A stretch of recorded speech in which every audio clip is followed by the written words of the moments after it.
My name is Pushottam Reddy. I am from second CEC. Respected sirs and madams, today topic is pollution. What about pollution? ముందుగా మనం నీటి pollution గురించి మాట్లాడుతున్నాం. నీటి pollution ఎలా నీరు కలుషితం అవుతుంది?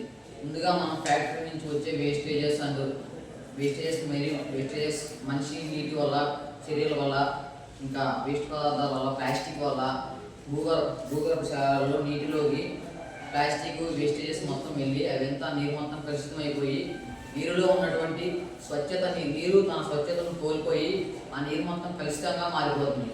ఆ నీటినే మనం స్నానాలు కానీ, పనులు కానీ, వాటికని వీటిని వాడి ఆ నీరు వల్ల మనిషి ఎన్నో రోగాలకు గురవుతున్నాడు. కలరా, డెంగ్యూ, మలేరియా వంటి రోగాలకు గురవుతున్నాడు.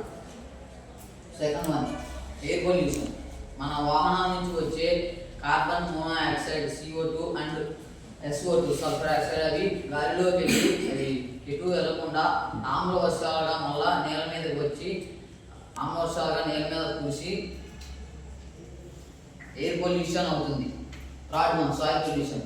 రైతులు అధిక రసాయనాలు, అధిక ఎరువులు, అధిక పురుగు మందులు వాడటం వల్ల భూమి అనేది తన స్వచ్ఛతను కోల్పోయి పంటలు తక్కువగా రావడం, భూమి కలుషితమయ్యి క్రాక్స్ వంటి ఏర్పడటం, అధిక సహజ వనరుల